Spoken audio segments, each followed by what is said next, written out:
안녕하십니까. 오늘의 말씀을 시작하겠습니다. 어느 캄캄한 밤에 혼자 등불을 들고 다니는 한 시각 장애인이 있었습니다.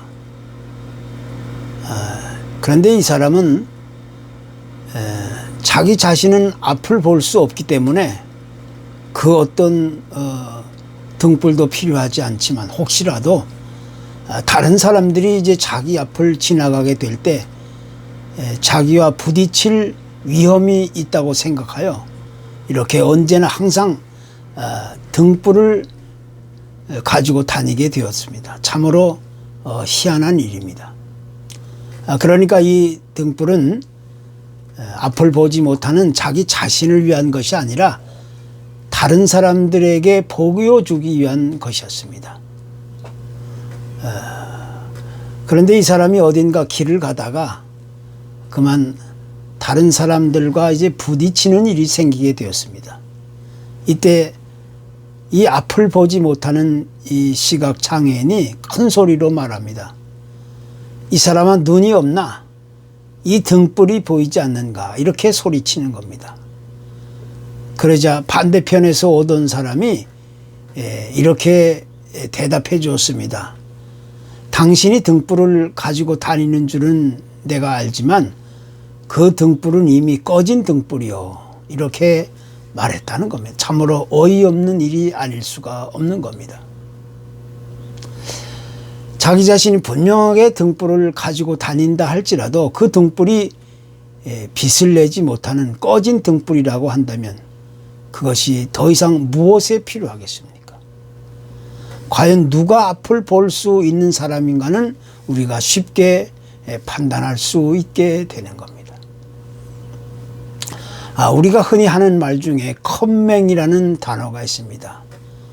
컴퓨터를 아주 쉽게 다룰 줄 모르고 또 제대로 사용하지 못하는 사람들을 가리켜서 우리는 종종 컴맹이라고 말합니다. 그런데 컴퓨터를 전혀 다룰 줄 모르고 또 올바로 사용하지 못한다 해서 그것을 항상 불편함으로 느끼고 살아가는 사람은 그렇게 많지 않습니다. 왜냐하면 그런 사람들도 종종 컴퓨터를 이용해서 비디오를 본다거나 또 아니면 무슨 프로그램을 보는데 그 키만 잘 누르면 작동이 잘 되기 때문입니다. 그러나 그것이 제대로 작동이 안 되거나 멈추게 될 때는 참으로 난감한 일이 벌어지게 되는 겁니다. 누군가의 도움이 절실하게 요청이 되는 겁니다. 이런 사람을 가리켜 컴맹이다라고 말하게 되는 겁니다. 또 이와 비슷한 단어가 하나 있는데 문맹이라는 단어가 바로 그것입니다. 글자를 전혀 모르는 사람을 문맹이라고 말하는데 지금도 아프리카 오지나 아시아의 어떤 지역에 가면 글을 전혀 모르고 살아가는 사람들이 있습니다. 그러나 실상 그들이 글을 모른다고 해서 먹고 살아가는 데 있어서 어떤 큰 어려움이 생기고 당장 죽을 일이 생기는 것은 아닙니다. 단지 글을 모른다고 했을 때 우리 인간에게 주어진 여러 가지 문화적인 혜택이나 또 사람들에게 필요한 정보나 어떤 특별한 기술이나 기능을 사용하지 못할 뿐입니다. 그래서 지금도 문맹 퇴치 운동이 활발하게 일어나고 있는 겁니다. 따라서 우리는 이 시대에도 앞을 보지 못하는 사람들이 분명하게 존재하고 있다는 사실을 우리는 이야기하지 않을 수가 없는 겁니다. 뿐만 아니라 이보다 더 중요한 사실 하나가 있습니다. 육신적으로는 크게 문제가 없는 한 앞에 있는 사물을 분명하고 확실하게 보고 분별할 수 있는 아주 맑은 눈을 가지고 있습니다. 하지만 아직도 영적인 눈을 가지고 있지 못하는 사람들이 있다는 사실을 우리가 부인할 수가 없는 겁니다. 그런 사람들을 가리켜 본다고 말하지만 실제로는 보지 못하는 사람이라고 우리가 이야기하는 겁니다. 이와 같은 것은 교회에 얼마나 출석한 지 오래됐느냐, 어떤 신앙 경력을 가지고 있느냐, 또 또 교회에서 무슨 직책을 가지고 있는지, 어떤 종교적인 위치에 있는지, 이런 것과는 아무런 상관이 없는 문제입니다.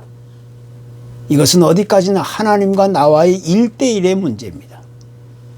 그런 사람들을 가리켜서 우리는 육신적으로는 앞을 본다고 하지만 사실은 앞을 보지 못하는 영적인 맹인이라고 우리는 이야기하게 되는 겁니다. 이것을 예수님의 입장에서 본다면 차라리 보지 못한다고 한다면 그래도 나을 것인데, 본다고 하니 그것이 큰 비극적인 불행이라고 이야기하게 되는 겁니다. 오늘날 우리 크리스천의 문제는 바로 여기서부터 시작되는 겁니다. 오늘도 수많은 사람들이 주일이면 여김없이 교회를 찾아 나오지만 사실 영적인 눈이 뜨여져서 믿음으로 앞을 내다볼 수 있는 사람이 과연 얼마나 되겠는가. 아마 그런 사람들을 숫자적으로 말하라면 그 숫자는 극소수에 불과할 뿐이라는 사실을 우리는 새삼 이야기하지 않을 수가 없는 겁니다. 이런 사실이야말로 우리 그리스도인들에게 있어서 참으로 슬프고 가슴 아프고 안타까운 이야기가 아닐 수가 없는 겁니다. 우리가 앞을 볼 수 있다는 것은 참으로 아름다운 축복의 이야기입니다. 어떤 사물을 분명하게 볼 수 있을 때 우리는 그 사실을 통해서 무엇인가를 확인하고 또 느낄 수도 있고 또 생각할 수 있고 또 올바른 판단과 선택을 할 수 있게 되는 겁니다. 그러니까 볼 수 있다는 그 기능은 참으로 아름다운 축복의 이야기일 것입니다. 그러나 그보다 더 중요한 사실은 우리가 영적으로 하나님의 존재나 그 뜻과 계획을 올바로 볼 수만 있다고 한다면 그보다 더 아름답고 더 귀한 축복이 어디 있겠습니까? 만약에 우리가 앞을 볼 수 있다 할지라도 영적인 눈이 어둡고 영적인 눈이 뜨이지 못했다면 그것은 참으로 불행하고 비극적인 안타까운 일이 아닐 수가 없는 겁니다. 이제 우리가 진정한 크리스천이라면 당연히 하나님과 나와의 관계를 올바로 세우고 믿음으로 그 앞에 나가서 영적인 믿음의 눈을 가질 수 있어야 되는 겁니다. 그것이 영적으로 살아있는 진정한 그리스도인이다, 이렇게 말할 수 있게 되는 겁니다. 그래서 우리는 앞을 보지 못하는 사람과 또 볼 수 있는 사람이 과연 누구인지를 다시 한번 돌아보고 내 자신을 살펴볼 수 있어야 하는 겁니다. 오늘 본문의 이야기는 어떤 한 시각 장애인에 대한 사람이 극적으로 주님과 만나게 되는 사건을 소개해 주고 있습니다.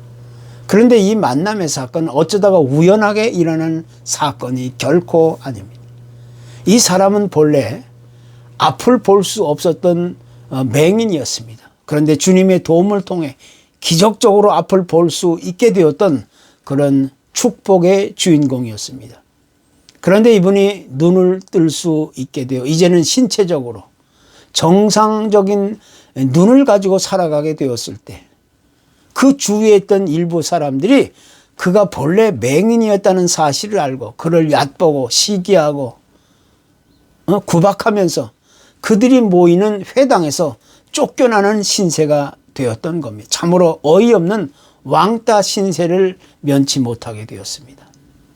이제 이런 사실을 알게 된 주님은 그 사람을 만나서 이제 간단한 대화를 하게 되었습니다.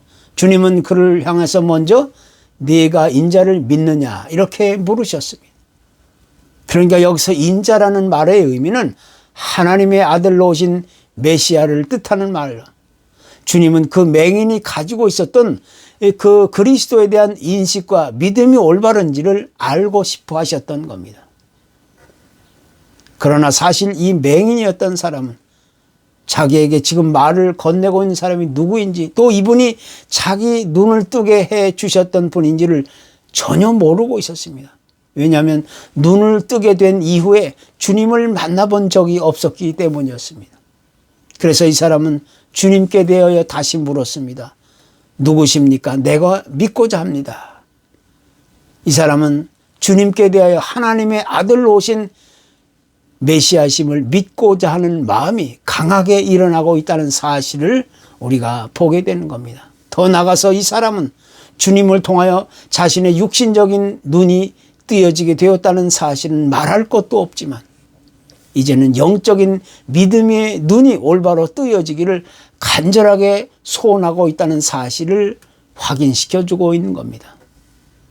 이에 대해서 주님은 다시 이렇게 이야기합니다.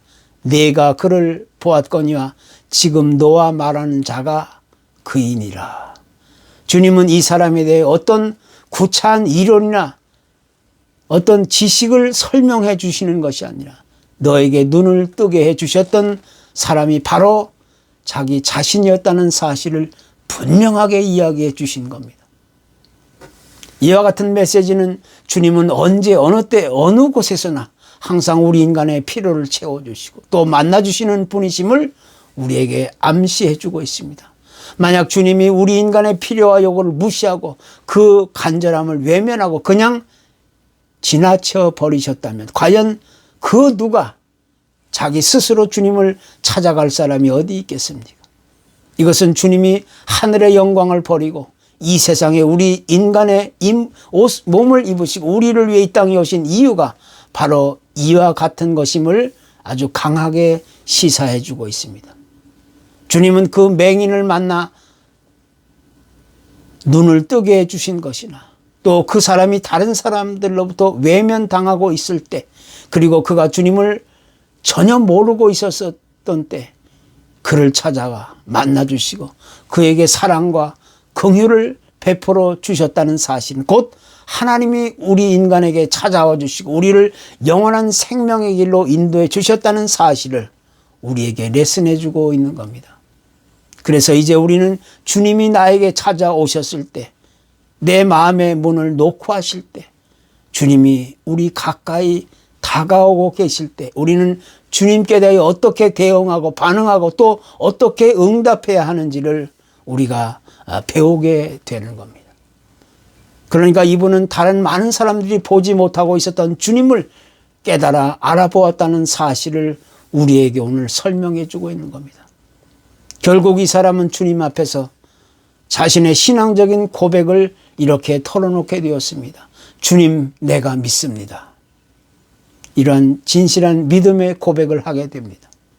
그동안 그는 단순하게 그저 신기하다 싶을 정도로 기적적으로 우연하게 고침을 받았다고만 생각하고 있었습니다.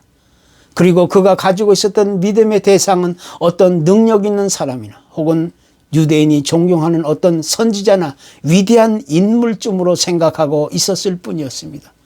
그러나 이제 와서 다시 생각해 보니 자신의 눈을 뜨게 해주신 분은 다른 사람이 아닌 바로 예수 그리스도 메시아라는 사실을 이제야 깨닫게 되었던 것입니다. 그래서 그는 이제 예수 그리스도를 통해 육신적인 눈이 뜨여진 것은 물론이지만 그보다는 영적인 눈이 새롭게 뜨여진 것에 대해서 다시 한번 깊이 감격하고 감사하며 믿음으로 고백하게 되었던 겁니다. 이제는 눈으로 보는 것만이 전부가 아니라 그보다는 영적인 믿음의 눈을 주님을 알아보고 주님을 믿고 고백하게 되었다는 사실이 그 무엇보다 기쁘고 감격스러웠던 것입니다. 우리는 이제 여기서 정상적인 두 눈을 가지고 앞을 보지 못하는 사람들이 있는가 하면 또 다른 한편으로는 비록 정상적인 눈을 가지고 있지 못했다 하더라도 이제는 영적인 믿음의 눈을 통하여 보아야 할 것을 분명하게 볼 수 있는 사람의 차이가 과연 어떠한지를 우리가 비교하게 되는 겁니다. 다시 말하면 앞을 보지 못하는 사람과 또 볼 수 있는 사람의 차이는 과연 무엇인지를 우리는 아주 분명하게 확인하게 되는 겁니다. 세상의 많은 사람들은 각자의 인생의 끝은 과연 무엇이 찾아오게 되는지를 어렴풋이나마 짐작하고 현재 세상을 그럭저럭 살아가게 되는 겁니다. 그리고 또 그 마지막 끝을 경험해 본 사람은 아직도 단 한 사람도 없기 때문에 이 땅 위에서의 삶이나 이 죽음을 항상 불안해하고 두려움의 대상으로 여기고 세상을 살아가는 겁니다. 그렇지만 우리 그리스도인들은 비록 육신적인 눈으로는 그들과 마찬가지로 영원한 세계를 보지 못하지만 무엇보다 예수 그리스도를 통해 영적인 눈을 뜨고 세상을 살아가고 있기 때문에 그 어떤 어렵고 힘든 아픔이나 상처와 고통이 닥친다 할지라도 우리는 그때마다 오히려 새로운 힘을 얻고 용기와 소망과 기쁨을 가지고 세상을 살아가게 되는 겁니다. 이것이 앞을 보지 못하는 사람과 또 볼 수 있는 사람의 분명한 차이라고 우리는 이야기할 수 있게 되는 것입니다. 이것이야말로 믿음이 없이 세상을 자기 마음대로 살아가는 사람과 또 예수 그리스도를 통한 믿음을 가지고 세상을 살아가는 사람의 차이라고 우리는 자신 있게 여기서 말할 수 있게 되는 것입니다. 감사합니다.